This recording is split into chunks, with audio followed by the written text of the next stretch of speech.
channel, all about Aubrey Banks. Today I was definitely just making a video to show you guys how to properly take a shot. And not only just take a shot, but I also wanted to give you guys like an update on my bottom surgery and, you know, changes that I have seen and stuff like that. So I'm definitely going to get into all the details. Hope you like it. If you haven't already, please subscribe. Click the subscribe button below. It doesn't take nothing for you to click subscribe. And if you're new to my channel, welcome to my channel. My name is Aubrey Banks. It's all about Aubrey. And here I just talk about myself, everything that I do in my life, things that I have going on, my accomplishments, my surgeries, things that I have coming up next. And yeah, you just basically follow the process and here you are with me. So today I'm going to teach you guys how to take a shot. I have everything right here on a chair. I have my syringe. I have both of my needles, my drawing needle, also my shooting needle. I have 2 bottles of medicine only because they're like really, really low. So I'm trying to get both of them out so I can just throw both bottles away. I have my alcohol pad and I also have my disposable box. So first things first, you always want to wipe off the bottle.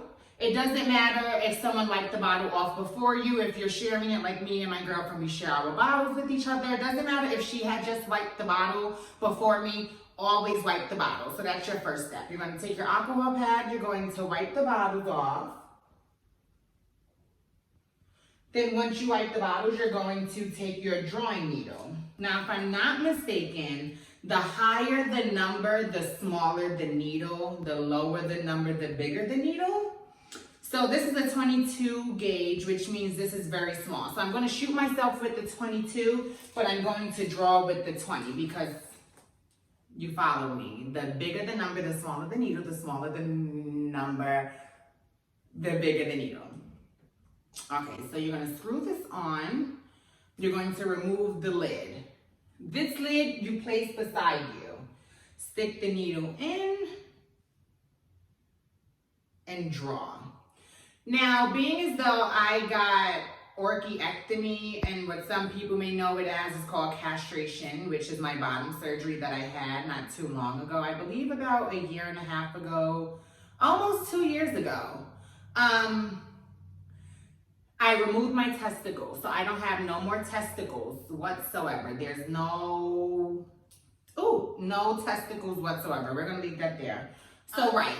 When I first started transitioning at the age of 15 years old, my mom had to consent for me to transition. She had to sign the papers, being as though I was too young to do it on my own. So gratefully, I had a mother who always supported me in everything that I wanted to do, and she wanted to do nothing but make me happy. So mommy, if you're watching this, I just want to say I love you and thank you. So yes, I was able to transition at the age of 15, which I feel like is blessed because some people don't have parents who support their transition. A lot of people don't have parents who are okay with it, period. I know people who has gotten kicked out of their homes and put in unfortunate situations just trying to be their true authentic self. So when you come on my channel, this is definitely a place to be yourself. I'm here being myself, trying to expose myself to all of you, trying to let you know there's nothing wrong with being transgender. We're human beings at the end of the day. We all bleed blood. We're all the exact same. So don't let anyone ever make you feel as though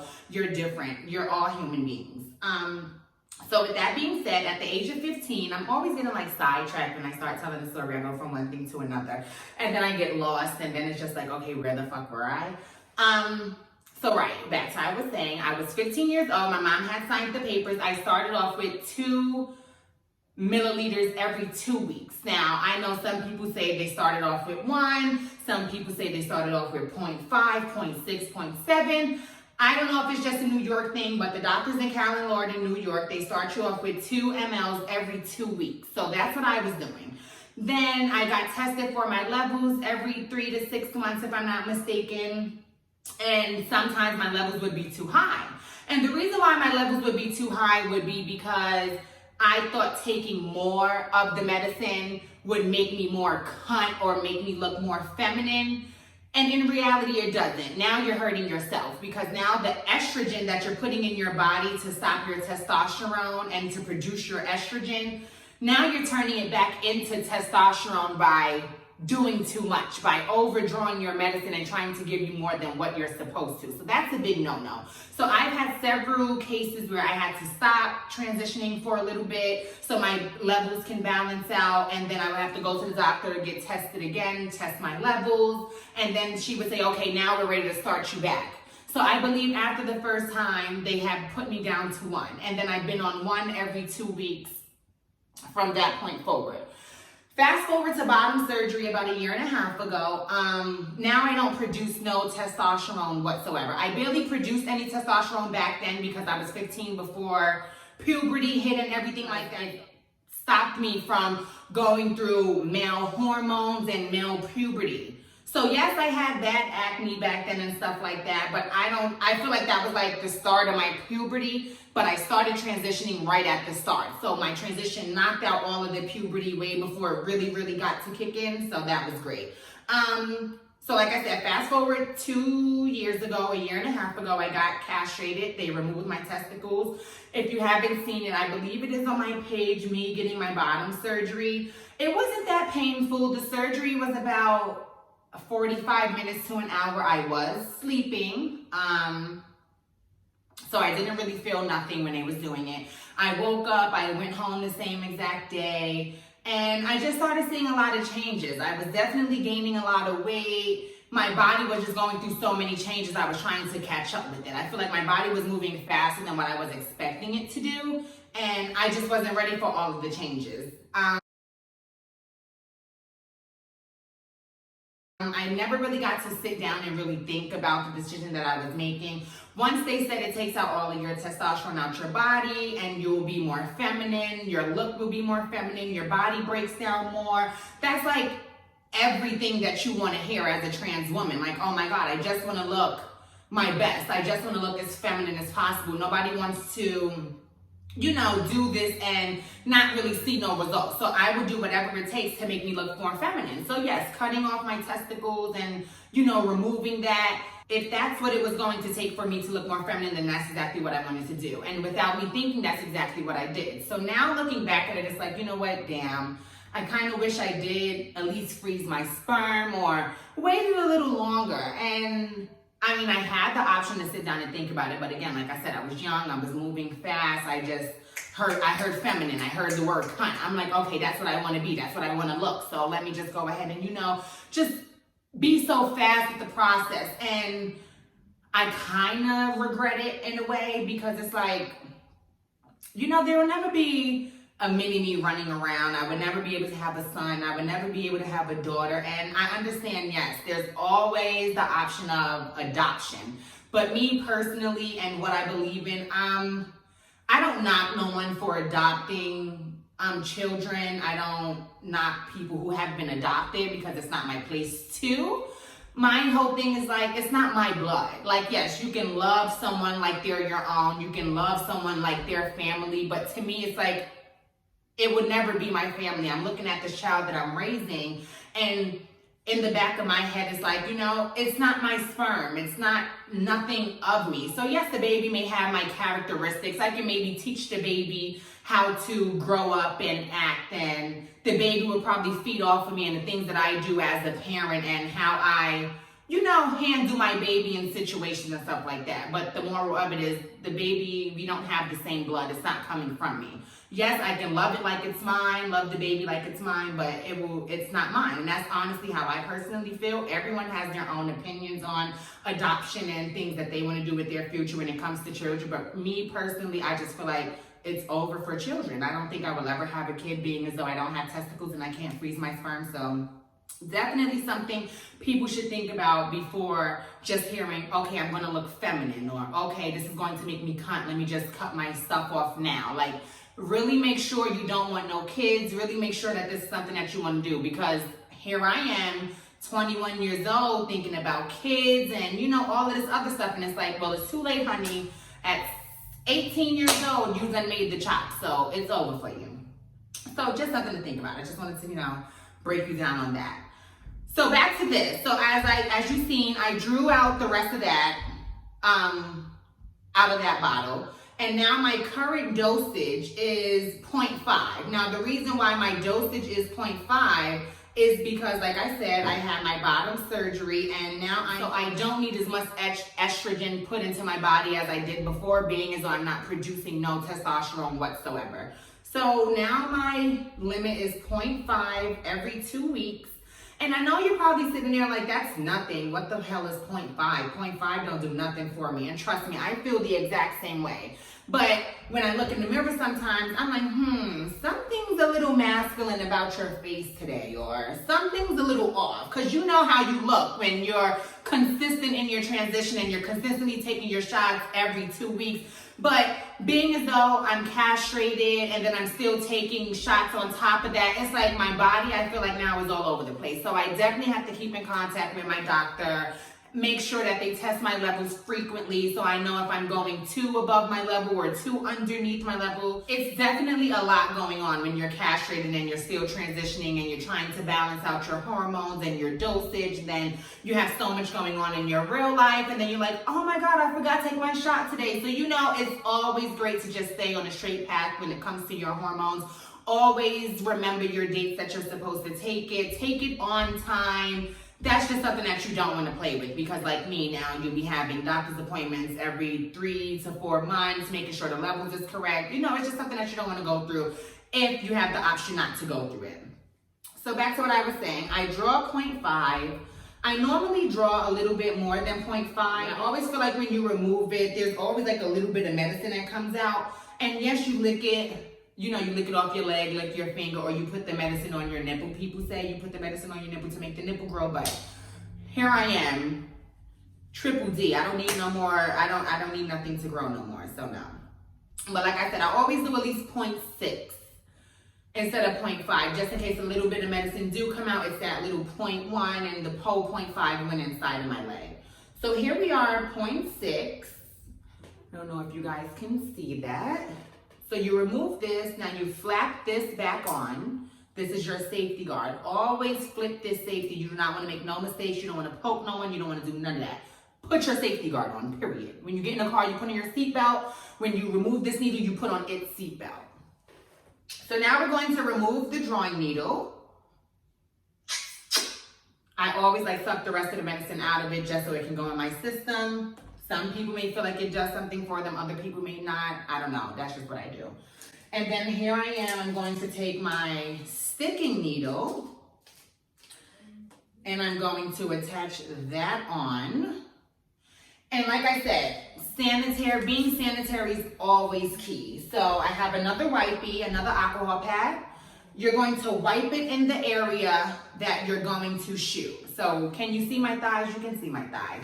I normally wipe right here, like in the middle of my leg, but more on the outer side, like right over here.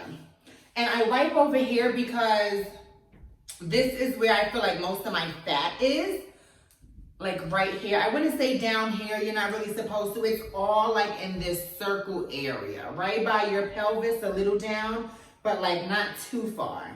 So yes, it hurts. Don't get me wrong. It hurts like hell sometimes if you don't know what you're doing. So you take your time, you breathe, make sure you wash your hands. I wash my hands before doing all of this because I had oil in my body. I don't want to slip. I don't want the needle to break in me. You don't want none of that stuff happening. So I wiped all of that off. You're going to remove this cap. Now, what I was told, you grab. You see where you're fleshy at. So you grab around where you wiped the alcohol pad at. So boom, let your leg dangle. You want to be as relaxed as possible. You want to be as relaxed as possible. So boom, I'm relaxed and then I'm grabbing. So you got a nice chunk. See how I got that nice chunk? And then you just go straight in. And don't think about it. I feel like the more you think about it, the more you scare yourself, and then it just doesn't work. I know some people can talk while they're giving themselves a needle, but unfortunately I'm doing a video, so I have no choice. And then yes, you push until everything is out. Now I'm holding it with this hand. I have my Band-Aid ready. So once you remove this needle, you're bound to bleed sometimes. Oh, look, no blood. Perfect. Again, seatbelt, clip. Now, the thing I love about these doctors nowadays, they're not just thinking about the hospitals, they're thinking about when you go home. Where are these people going to put their needles? Nobody ever wants to go in the garbage can and then you stick someone or someone gets stuck by another needle. You just don't know what someone is carrying. You just never know what's going on in someone's body. You just always want to use precautions. So they gave me this first aid needle box, which I feel like is amazing. I put everything in there. You break everything down and you put everything in there. Now, sometimes you do have a little bit of medicine left like I do here. So you just push it out, put it on your finger and lick. The medicine taste is disgusting, but I mean, hey, I'm not gonna waste my hormones. I need every bit of it. So like I said, you break it down, you put it in, put everything in. Now your alcohol pads and all of that stuff, that's fine. You can throw that right in the garbage. I hope this video was interesting. I hope you guys learned a few things about bottom surgery and getting castrated. Like I said, take your time. Do not rush into anything. Don't let anyone peer pressure you. Make sure it is something that you want to do once again. This is like, it's irreversible.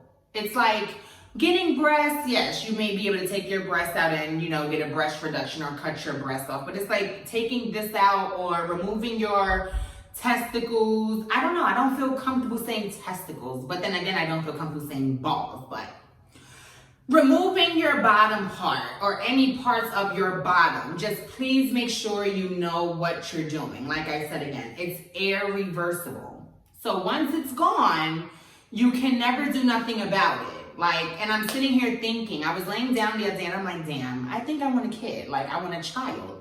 And I'm like, it's too late. And then I'm like, can I call the doctor, ask them, can they reattach the testicle up to my tube and tie it together or do something like that? But I'm just sitting here like, girl, you sound so stupid. You know damn well the doctor cannot do all of that. You just should have thought about it. And now here I am at 21 paying the consequences of moving so fast 2 years ago, thinking I was ready for something. And honestly, I wasn't mentally ready for that. And now I kind of feel like it's taking a toll on me because it's hitting me as I get older. It's like, I do want a little Aubrey running around or a son or, I just want a child. So with all of that being said, again, if you haven't subscribed, subscribe below before this video is over. So thank you for watching my how to take a shot / bottom surgery talk, if that makes sense. So we talked a little bit about bottom surgery, and I also taught you guys how to take a shot. Again, always use caution, always wash your hands, always be sanitary, always have your alcohol pads, don't use no old needles. I'm pretty sure you can call a bunch of clinics like Callan Lord, Chase Braxton, wherever you guys are from, look for the nearest Children's Health Center or Health Center, period. I'm like Children's Health Centers, Health Centers, period. I'm pretty sure they do provide needles for free. You let them know you're transitioning, or even bring your bottle with your name on it or your box, or even wherever you get your medicine from, they should be able to sell you a needle. But needles are free. And just please don't be using needles for the wrong thing. That's what we don't want to do. Do not use needles for the wrong thing. So use your needles to transition and throw them in the box and be careful.